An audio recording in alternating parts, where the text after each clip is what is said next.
Donald Trump, a businessman and television personality, is the 45th President of the United States.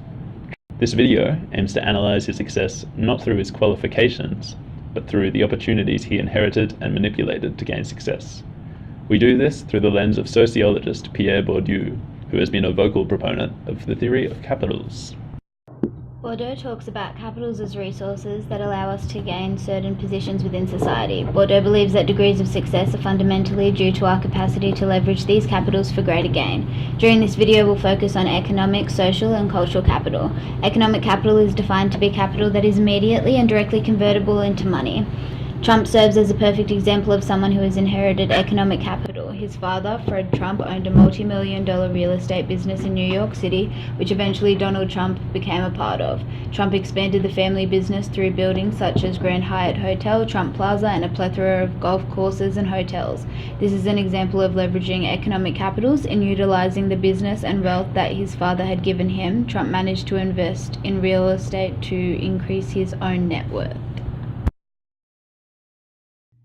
Social capital is made up of social obligations, formerly described as connections, and is convertible into economic capital. Donald Trump again inherited this capital from Fred Trump, who introduced him to the mayor of New York, Abraham Bean, a connection Trump utilized financially in the reconstruction of the Commodore Hotel, now known as the Grand Hyatt Hotel. Another example of the use of social capital is Trump's friend, Roy Cohn. This is where one can see Trump use capital conversion. Cohen was Trump's legal representative when he sued the city of New York for a $20 million tax abatement for the construction of Trump Tower. By using his connection to Roy Cohn, Trump managed to gain $20 million of economic capital, and expanding his social capital, Trump has built on his existing economic capital. Cultural capital consists of the assets that an individual possesses. These can be institutionalized, an official representation of cultural capital, objectified, the objects of someone with the relevant capital, or embodied, how you as an individual present yourself as someone with particular capitals. Trump's best example of his institutionalized cultural capital is his Bachelor of Economics from the Wharton School of the University of Pennsylvania. To put it in his words, that degree doesn't prove very much, but a lot of people I do business with take it very seriously, and it's considered very prestigious.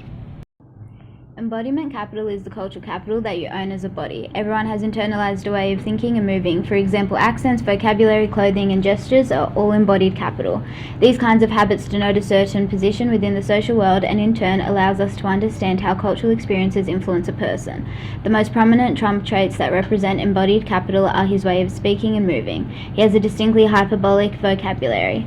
The ways in which we were raised cause us to form certain mannerisms, but also tastes and interests that culturally align with our social positions.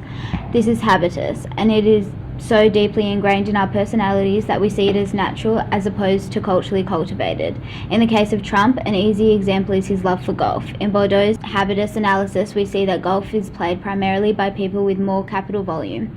It can be regarded that wealth leads to Republican standpoints on political issues.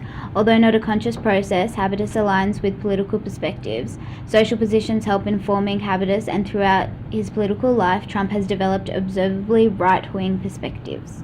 Bourdieu's capital theory has been criticized for being too deterministic. For instance, we have spoken about how capitals have been used by Trump to gain access to powerful positions and acquire financial success.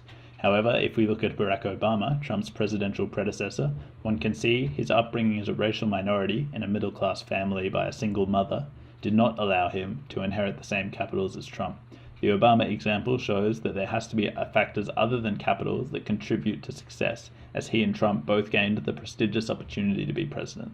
Although economic and cultural factors are important to the discussion of practices and opportunities, we can see that Bourdieu does not offer an explanation of exceptional circumstances like Obama's.